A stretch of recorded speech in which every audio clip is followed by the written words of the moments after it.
Assalamu alaikum. My name is Adil Zia, and I have a startup with the name of Greetings. Event management company है हमारी, जो कि एक bunch है event management का। First of all के मैं हम लोग थ्री थ्री ब्रदर्स हैं, हम लोग सिबलिंग्स हम लोग। और मैंने एमबीए किया था। एमबीए करने के बाद मैंने अपनी जॉब स्टार्ट की थी फार्मास्यूटिकल कंपनीज़ में, और अपना जॉब कैरियर जो स्टार्ट किया था। Then switch to bank Alfalah में रहा मैं 3-4 साल। Then I change and resign the bank due to some interest कि उसमें सूद का सिस्टम है और ये सब चीज़ें। तो उसके बाद फिर मैंने अपना एक बिज़नेस स्टार्ट किया, और अल्हम्दुलिल्लाह उस बिज़नेस के अंदर बहुत मज़ा आया, बहुत चीज़ें सीखने को मिली, बहुत समझ आया। और जो एंटरप्रेन्योरशिप के अंदर हमने काम किया, वो आईबी का एक प्रोग्राम था, उसके अंदर हमने एंटरप्रेन्योरशिप में आके काम किया। यहाँ पे एक 6 महीने का पूरा कोर्स हुआ। उसके अंदर हमें पता चला कि हम लोगों ने एंटरप्रेन्योरशिप होती क्या है। वो उस एंटरप्रेन्योरशिप की जो चीज़ें हमने सीखी वो हमने अपने जॉब में, अपने इसमें बिज़नेस में इम्प्लीमेंट की, और उससे ऑलमोस्ट 50% तो हम लोगों को बूम मिला बिज़नेस के अंदर, क्योंकि वो सारी चीज़ें हमारे पास सीखने को मिली जो हमें नहीं पता थी, जो हमने यहाँ पे आके सीखी कि बिज़नेस में क्या क्या चीज़ें वैल्यू एडेड चाहती हैं, क्या क्या चीज़ें आप चेंज कर सकते हैं, क्या क्या चीज़ें आप ऐड कर सकते हैं, किन किन चीज़ों से आप बच सकते हैं। तो वो बहुत अच्छा सीखने को मिला। सेकंड थिंग कि जो जॉब के बाद ये स्टार्ट करने का, जो मैंने जो बिज़नेस स्टार्ट किया, थोड़ा सा टफ़ टाइम था। थोड़ा सा टफ़ टाइम रहने के बाद इस बिज़नेस को स्टार्ट किया, तो उसमें बहुत सारी गैप्स नज़र आया इस बिज़नेस में। तो उस गैप को फिल करने के बाद हमने उस गैप को अपनी अपॉर्चुनिटी बनाया, और उस अपॉर्चुनिटी को हमने फिर इनकैश किया। और उस गैप्स के फ़ायदा ये हुआ हमें कि वही गैप जो थे हमारी अपॉर्चुनिटी में कन्वर्ट हो गए। और जो उसका एजुकेशंस में हम जब पढ़ रहे होते हैं, जब हम लोग एजुकेशन अपनी ले रहे होते हैं, तो उसके अंदर हमें बिज़नेस सिखाया नहीं जाता, बिज़नेस पढ़ाया जाता है। अच्छा, तो आपने क्या प्रॉब्लम आइडेंटिफाई करी, क्या मार्केट गैप आपने देखा जो फिर आपने अपॉर्चुनिटी में चेंज किया? राइट। पहला तो हम जो आइडेंटिफाई किया था प्रॉब्लम, हमने पहले तो उसकी हमने जो अपॉर्चुनिटी देखी थी कि इसमें बहुत गैप है। कि गैप इस तरह से कि यहाँ पे पाकिस्तान के अंदर ना बहुत सारे लोग एक ही काम कर रहे होते हैं। या तो इवेंट मैनेजमेंट में आप या तो केटरिंग कर रहे होते हो, या फिर आप डेकोर का काम कर रहे होते हो। डेकोर के अंदर फील्ड इतनी बड़ी है कि उसके अंदर ना आपको 7-8 चीज़ों को कंपाइल करके एक शाम का काम करना पड़ता है। तो उसी गैप को हमने फिल किया। उसको फिल ऐसे किया कि हमने केटरिंग भी अपने पास कर ली, और इवेंट मैनेजमेंट का पूरा एक बंच ऑफ इवेंट मैनेजमेंट हमने अपने पास से ही करना शुरू कर दिया। यानी कि हमने आउटसोर्स नहीं जाने लगे, हमने अपने पास से उसको इन हैंड किया उसको, और ख़ुद ही हमने उसको अपॉर्चुनिटी को पूरा अवेल किया। उसका फ़ायदा ये हुआ कि हमारे जो कस्टमर्स हैं, वो उनको इधर उधर भागना नहीं पड़ा। वो एक ही फ्रॉम आप ये समझ लें कि वन डोर सोल्यूशन पे आ गए। वो उनको एक ही स्टेप पे आते थे, और उस पर सारी चीज़ें वो कन्वर्ट कर लेते थे। तो उसी का फ़ायदा ये हुआ कि हमने वो जो आइडेंटिटी हमारे पास जो गैप आ रहा था उसके अंदर, मार्केट के अंदर, वो अपॉर्चुनिटी में हमने उसको कन्वर्ट कर लिया।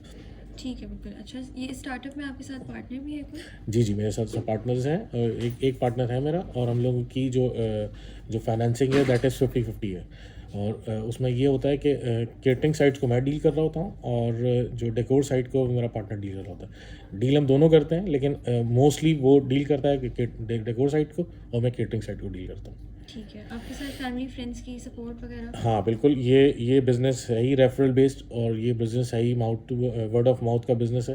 तो उसके अंदर फैमिली फ्रेंड, जो कि जिस फैमिली का भी हम काम करते हैं, जिस फैमिली का भी हम लोग एक इवेंट करते हैं, तो उस फैमिली को अगर वो अच्छा लगेगा तो वही हमारे कस्टमर्स होंगे। यानी कि जिस इवेंट के अंदर जितने लोग आ रहे हैं हमारे पास, वही हमारे सारे कस्टमर्स हैं। उन्हीं को हमने पिच करना है, उन्हीं को हमने सब चीज़ अपनी प्रेजेंटेशन दिखानी है, और वही जो वहाँ देख के जाएंगे, और वही हमारे साथ काम करेंगे नेक्स्ट। जी। अच्छा, जैसे कि आपने बताया कि आपका बैंकिंग एक्सपीरियंस है इससे जी। पहले का, तो आपको कोई मुश्किल पेश आई हो इस चेंज में? मेरा असल में पहले मार्केटिंग एक्सपीरियंस था। मार्केटिंग बैंकिंग में भी मैं सेल्स में था। तो मुझे अल्हम्दुलिल्लाह कोई ऐसी पोजीशन नहीं आई, क्योंकि सेल्स में रह के और मार्केटिंग में रह के आप वैसे ही इतना सेट हो जाते हो कि आपको कोई भी काम करना पड़े, या सेल्स का काम करना पड़े, तो आप आराम से इजीली उसको कर लेते हैं। तो मुझे एज सच इसलिए नहीं पेश आई कि मैं मार्केटिंग में, और थ्रू आउट अपना कैरियर मैंने मार्केटिंग में रखा हुआ था।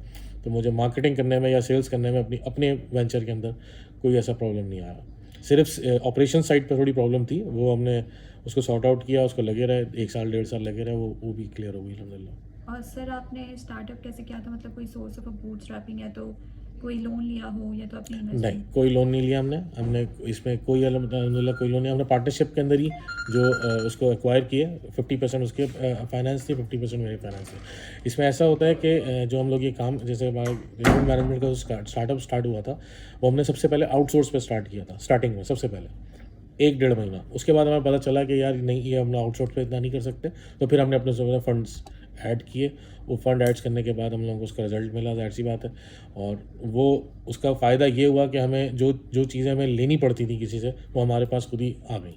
तो हमने उसको उन फंड से वो चीज़ें जनरेट की और वो चीज़ें बना के फिर हमने अपना काम उसको फर्दर आगे किया। तो सर आपने अब तक कोई एक्सटर्नल फाइनेंसिंग यूज़ नहीं किया? नहीं, एक्सटर्नल फाइनेंस अल्हम्दुलिल्लाह कोई हमारे एक्सटर्नल बहुत सारे ऑप्शंस हैं एक्सटर्नल फाइनेंस यूज़ करने के, लेकिन हम लोग यूज़ नहीं करते। बट क्यों?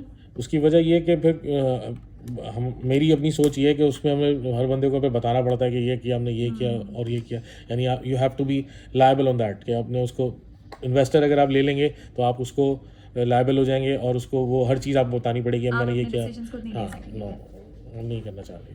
ठीक है। अच्छा, स्टार्टअप से पहले आपने कोई बिजनेस प्लान क्रिएट किया हो, फिजिबिलिटी एनालिसिस किया हो? बिज़नेस प्लान तो हमने किया था। मैंने ये स्टार्टअप शुरू करने से पहले जब मैंने अपना करियर छोड़ा था, तो मैंने 2 महीने एक बंदे के साथ एसोसिएट होकर काम किया था। तो उसके बाद मुझे पता चला था कि यार इसका बिज़नेस प्लान कैसे बनता है, इसको किस तरह काम किया जाता है। वो समझ लें मेरी इंटर्नशिप थी उस बंदे के पास जिसके साथ मैंने काम किया था। तो उस इंटर्नशिप का मुझे फ़ायदा ये हुआ था कि मुझे इसकी इन एंड आउट्स पता चल गए थे, इसकी सारी चीज़ें पता चल गई थी।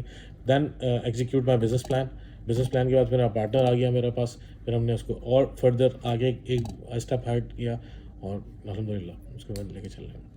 ठीक है। अच्छा, अब मुझे बताइए कि how much capital did it take and how long did it take? Capital हमारा जो है ना जो लगा है तकरीबन 10 लाख मेरी साइड से लगे हैं और 10 लाख उसकी साइड से, यानी 20 लाख के अंदर हमने अपना वेंचर स्टार्ट किया है। उस वेंचर को स्टार्ट करने में यानी 20 लाख बहुत कम अमाउंट है, लेकिन इस अमाउंट को लेके हमने जो अपना वेंचर स्टार्ट किया वो छोटे लेवल से स्टार्ट किया था, जो अल्हम्दुलिल्लाह अब थोड़ा सा अच्छे लेवल पे आ गया है। तो हमने जो जो अर्न किया उसी को हमने इन्वेस्ट किया, जो अर्न किया हमने उसी को इन्वेस्ट किया। तो हमारी पॉलिसी यही थी कि जो हम अर्न करेंगे वो इसके अंदर इन्वेस्ट करेंगे और मोस्टली उसको यूटिलाइज़ नहीं करेंगे, उसी के अंदर इन्वेस्ट करते जाएंगे। तो सर आपने कब से यूटिलाइज करना शुरू किया, फिर कितने टाइम बाद? अपने फंड्स को लाइक आप री इन्वेस्ट करते जा रहे हैं। अपने पास कुछ नहीं? नहीं, अपने पास हमने जो हमारी हमने देखें एक स्ट्रक्चर चेंज किया हुआ इसके अंदर। हमने अपने मेरी और मेरे पार्टनर की सैलरी बेस्ड हमने रखा हुआ है कि हमने एक सैलरी बेस बनाई हुई है कि आपको भाई मंथली इतनी सैलरी मिलेगी इस वेंचर की और आपको इसकी मंथली इतनी सैलरी मिलेगी। अदर देन सैलरी जो आएगा हमारा हम उसको री इन्वेस्ट करते हैं ज़्यादा मोस्टली। तो सर आप शुरू से ही पॉजिटिव कैश फ्लो से आपका कोई लॉस हुआ हो आपका? नहीं, लॉस होता है इसके अंदर। लॉस इस तरह होता है कि कोई पेमेंट्स हमारी आगे पीछे हो जाती हैं तो उसके अंदर थोड़ा सा टाइम लग जाता है। लॉस एज सच अल्हम्दुलिल्लाह अभी तक तो कोई ऐसा लॉस नहीं हुआ। पेमेंट्स की रिकवरी में थोड़ा टाइम मिलता है हमको कि उसके अगर किसी हम कॉर्पोरेट लेवल का काम कर रहे होते हैं तो उसकी पेमेंट रिकवरी हमें तकरीबन 45 डेज़ के अंदर पेमेंट कैश फ्लो होता है। तो उसके अंदर हमारे साथ प्रॉब्लम हो जाती है कभी कभी कि वो हमारा पेमेंट जो है वो काफ़ी आगे डिले हो जाती है, तो उसमें हम थोड़े से स्टकअप हो जाते हैं। वो हम अपनी फाइनेंस से कर लेते हैं उसको। What are your value proposition? हम लोग वैल्यू प्रोपोजिशंस में हमारे पास ये है कि हम वन विंडो ऑपरेशंस कर रहे हैं, यानी कि आपको पूरे कस्टमर्स को किसी और जगह जाने की ज़रूरत नहीं है। हमारे पास पूरा एक इवेंट मैनेजमेंट की पूरा एक स्ट्रक्चर है। हमारे पास बुटीक्स भी हैं, हमारे पास आपके जो ब्यूटी पार्लर्स हैं वो भी हैं, हमारे पास इवेंट मैनेजमेंट की पूरी टीम है, हमारे पास एक आपका जो इवेंट वेन्यूज़ होते हैं वो भी अवेलेबल्स हैं और केटरिंग्स भी अवेलेबल है। यानी अगर आप केटरिंग्स कराना चाहते हैं पाकिस्तान में कहीं पर भी कराना चाहते हैं तो भी हमारे पास अवेलेबिलिटी है ये केटरिंग्स कराने की। सबसे बड़ी वैल्यू प्रोपोजिशन ये है कि आपको किसी और जगह जाने की ज़रूरत नहीं है, आपको वन विंडो ऑपरेशन मिल रहा है हमारे पास। अच्छा, what are your cost structures? अच्छा, कॉस्ट स्ट्रक्चर्स में हम लोगों के पास देखें सबसे पहले तो हम लोगों ने जो चीज़ें एक्वायर करनी होती हैं उसके 2 ऑप्शंस होते हैं हमारे पास। या तो हम उसको ऑन कैश ले लें या फिर हम उसको 6 मंथ की इंस्टॉलमेंट्स पे ले लें। तो दोनों में जो ऑप्शंस में हम लोग 6 मंथ इंस्टॉलमेंट्स पे जाते हैं, बिकॉज हमारे पास जो आइटम्स हम लोगों ने लेने होते हैं जो भी हमारे इवेंट के अंदर लग रहे होते हैं, इसमें मिसाल मैं आपको दे देता हूँ। आपको इसकी वजह से ये स्ट्रक्चरिंग होती है, स्ट्रक्चर लगने हैं, स्ट्रक्चर के डिफरेंट फेस के स्ट्रक्चर्स होते हैं। एक मेटालिक स्ट्रक्चर होता है, कभी वुडन स्ट्रक्चर लगना है, कभी वो सब पैनल फ्लेक्सिंग होती है। तो वो सब चीज़ें ना आपको एक्वायर करनी पड़ती हैं। या तो आप उसको कैश में ले लें या तो आप उसको इन्वेस्टमेंट आप 6 मंथ की इंस्टॉलमेंट पे ले लें। तो हम उसको 6 मंथ इंस्टॉलमेंट पे लेते हैं ड्यू टू हमारे इस जो इवेंट मैनेजमेंट का काम है, इसके अंदर 3 सीज़न आते हैं। एक सीज़न होता है दिसंबर, जनवरी, फरवरी। एक सीज़न होता है रमज़ान के बाद, जो ईद के बाद वेडिंग सीज़न स्टार्ट होता है वो, और एक सीज़न होता है बकरा ईद के बाद जो वेडिंग सीज़न स्टार्ट होता है। ये 3 सीजन्स के काम होते हैं हमारे पास वेडिंग्स के हवाले से। कॉर्पोरेट का जो हम लोग काम करते हैं वो तो कॉर्पोरेट का तो किसी वक्त भी काम आ सकता है। कॉर्पोरेट के अंदर जो चीज़ें लगती हैं वो डिफरेंट होती हैं बिल्कुल वेडिंग्स के अलावा। वेडिंग्स की अलग चीज़ें होती हैं, कॉर्पोरेट्स की अलग चीज़ें होती हैं। तो वो दोनों चीज़ों की जो हमने कॉस्ट करनी होती है वो हम उसी तरह 6 मंथ इंस्टॉलमेंट के बाद चीज़ें लेते जाते हैं, अपने अपने काम में से ही री इन्वेस्ट करते रहते हैं उसको, और वो चीज़ें एक्वायर करते रहते हैं। उसको फिर हम सेल आउट भी कर देते हैं, ताकि हमारे पास कभी वो एक्सेस हो जाती हैं तो हम उसको सेल आउट करके किसी और चीज़ों में दे देते हैं।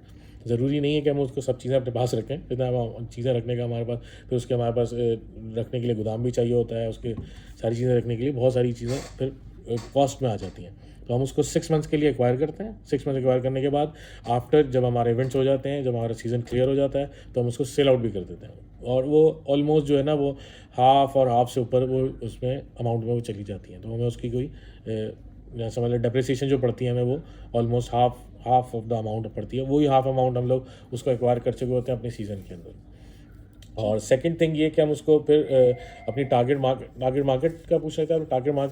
टारगेट मार्केट मोस्टली जो हमारी है वो हमारा जो बेस्ड है वो 3 हम लोगों के पास इवेंट वेन्यूज़ हैं, that is DA club, DHA golf course और एयरमैन क्लब। तो वहाँ की जो ऑडियंस है, वहाँ के जो मेंबर्स हैं, that is our main target market. Second target market जो हमारी वो रेफरल बेस्ड होती है, कि जो हम इवेंट कर रहे होते हैं, एक सपोज टू बी हमने एक इवेंट किया, उस इवेंट के अंदर 400 पर्सन्स आए, तो that is our target market. उसको हमने टारगेट मार्केट करना होता है, उसी में हम लोग अपनी मार्केटिंग कर रहे होते हैं। उसी के अंदर हमारे जो सुपरवाइजर्स होते हैं वो हर बंदे के पास जाके पूछ रहे होते हैं कि आपको कैसा लगा, तो that is our target market. हम उसको भी मार्केट करते हैं। और थर्ड टारगेट मार्केट है हमारी वर्ड टू माउथ, जिसने जो काम कराया होगा वो हमारी मार्केट कर रहा होगा, जाहिर सी बात है उसका अच्छा काम होगा तो अच्छा करेगा, नहीं काम अच्छा होगा तो कभी भी हमें रेफ़र नहीं करेगा। तो प्रेफरेबली हम लोग उसको कहते हैं कि हम बेस्ट अपनी तरफ से बेस्ट करने की कोशिश कर रहे होते हैं। तो अगर हमारा काम बेस्ट हो रहा होता है तो हमारी वही मार्केट, जो हमारा जो कस्टमर है वही हमारी मार्केट होता है। बट सर कभी ऐसा हुआ है कि काम आपको बेस्ट देना हो बट वर्स्ट हो गया हो, होता है, बहुत दफ़ा होता है। तो उस टाइम आपने क्या किया? उसको फिर हम लोग सॉरी करते हैं, एक्सक्यूज़ करते हैं डेफिनेटली, क्योंकि उनका काम ख़राब हुआ होता है। हमारी गलती है तो हम उसको एक्सक्यूज़ करेंगे, उसको फिर किसी और तरह कंपनसेट करते हैं। उसी वक्त कंपनसेट करना पड़ता है, क्योंकि तो हमारे पास जो टाइम फ्रेम होता है दैट इज़ 2 से 3 घंटे का टाइम फ्रेम होता है। क्योंकि इवेंट, जैसे मैं आपको एक मिसाल देता हूँ, हमने एक इवेंट सेट करना है, तो हमें एक इवेंट सेट करने में हमें 7 बजे एक इवेंट ना सेट करना है पूरा। अगर तो वो लेट हो गया तो हम उसको 9 बजे तक मैक्सिमम तक ले जा सकते हैं। हम लोग उसको उसी मार्जिनस के अंदर उसमें काम करते हैं। लेकिन इवेंट सेट करने के लिए ना मोस्टली हमारे पास एक आध दफ़ा हमारे साथ हुआ है कि प्रॉब्लम हुआ है ड्यू टू ये कराची की सिचुएशन हो गई थी एक दफ़ा कि यहाँ पे एक लॉ इन्फोर्समेंट का काम ख़राब हो गया था, उसकी वजह से कुछ डिले हो गया था। एक और हुआ था जब बारिश हो गई थी तो उसमें हमारी लॉजिस्टिक में प्रॉब्लम आ गई थी। तो एक दो दफ़ा हमारे इसी तरह से काम ख़राब होता है, वरना ये पूरा प्री प्लान काम होता है हमारा। हम उसके अंदर यानी कि कोई भी इवेंट कर रहे होते हैं उसका एक हफ़्ते पहले हम लोग उसकी प्री बुकिंग करते हैं। उसकी सारी चीज़ें हम लोग पूरी ऑनलाइन करते हैं, पूरी सारी चीज़ें हम इनलाइन पूरा उसको लिस्ट बना के सारी चीज़ें उसको लेवल में करते हैं। क्योंकि बेसिक प्रॉब्लम ये होता है कि जिस बंदे का वो इवेंट है वो लाइव इवेंट होता है, और उसका लाइव इवेंट अगर ख़राब हो गया ना तो आपको कभी भी ज़िंदगी में रेफ़र नहीं करेगा। ठीक है, आपके फ्यूचर प्लान्स क्या हैं? हम लोग फ्यूचर प्लान्स में हमारा सबसे बड़ा जो प्लान है दैट इज़ डेस्टिनेशन वेडिंग्स है। पाकिस्तान के अंदर जो डेस्टिनेशन वेडिंग्स हैं वो अभी तक स्टार्ट नहीं हुई हैं। तो डेस्टिनेशन वेडिंग पाकिस्तान में 1-2 डेस्टिनेशन वेडिंग्स हुई हैं, लेकिन हम लोगों ने वो डेस्टिनेशन वेडिंग के ऊपर जा रहे हैं, उस पर काम कर रहे हैं। और सबसे पहला प्रॉब्लम ये हो रहा है कि जो गवर्नमेंट है वो उसको सपोर्ट नहीं कर पा रही है। अच्छा जी, अगर कोई इस बिज़नेस में आना चाह रहा है इस फील्ड में, तो आप उनको क्या सजेस्ट करेंगे? वेरी गुड बिजनेस, बहुत इस बिज़नेस के अंदर स्कोप है, और नए लोग चाहिए इसके अंदर। बहुत सारे पुराने लोग हैं जिनके पास आइडियाज़ नहीं है, वही पुराने आइडियाज़ के ऊपर काम कर रहे हैं लोग। बहुत बड़ा बिज़नेस है। एक बिज़नेस की आपको मैं इस बिज़नेस की सबसे बड़ी बात बता दूं कि इस बिज़नेस के अंदर मल्टी इंडस्ट्रीज़ इन्वॉल्व होती हैं। तो आप किसी भी इंडस्ट्रीज़ को चूज़ करके इस बिज़नेस के अंदर आ सकते हो। केटरिंग के अंदर अगर आप जाना चाहते हैं तो केटरिंग में मीट इंडस्ट्री इन्वॉल्व है, हर चीज़ इन्वॉल्व हो जाती है। इसी तरह इवेंट मैनेजमेंट के अंदर 27 इंडस्ट्रीज़ इन्वॉल्व होती हैं, जो कि इस काम को पूरा एक इवेंट करने के लिए आपको 27 पर्सन्स की ज़रूरत होती है। मिसाल दे रहा हूँ आपको, तो उस 27 इंडस्ट्रीज़ के अंदर अगर आप एक स्टार्टअप स्टार्ट करेंगे तो आप उस 27 इंडस्ट्रीज़ को सर्व कर रहे होंगे। और इतना बड़ा गैप है इसके अंदर कि हमारे पास अच्छे लोग नहीं हैं इस काम में, वही पुराने लोग बैठे हुए हैं, उसी तरह से काम हो रहे हैं सारे। बहुत बड़ा गैप है इसके अंदर। इनकरेज करेंगे हम हर बंदे को कि अगर जो जिसके पास आइडियाज़ हैं, जिसके पास एक नई चीज़ की लेकर आ सकते हैं इसके अंदर, very good field, very good field, very good business, बहुत अच्छी अर्निंग्स होती हैं इसके अंदर। सबसे बड़ी बात, दूसरी बात, आपकी नेटवर्किंग बड़ी स्ट्रांग होती है इसके अंदर। थर्ड चीज़, इनकम बड़ी अच्छी मिलती है और बंदा इंजॉय बहुत करता है हर चीज़। हर दिन आपको नया काम करना पड़ता है, हर दिन आपको नई चीज़ इसको एक्सपीरियंस करने को मिलती है, क्योंकि हर बंदा कहता है कि मुझे नई चीज़ दो। तो आपने एक इवेंट किया है, वेरी नेक्स्ट डे आपके पास दूसरा इवेंट आ गया, तो आपने नई चीज़ करेंगे उसके अंदर, और नई चीज़ इंप्लीमेंट करते करते करते करते आपके पास बहुत सारे आइडियाज़ जमा हो जाते हैं, और उस आइडियाज़ को फिर आप एक पूरा पेज के ऊपर ला के काम कर सकते हैं। Very good business. Anyone have interested in this business, highly encourageable, highly encourageable.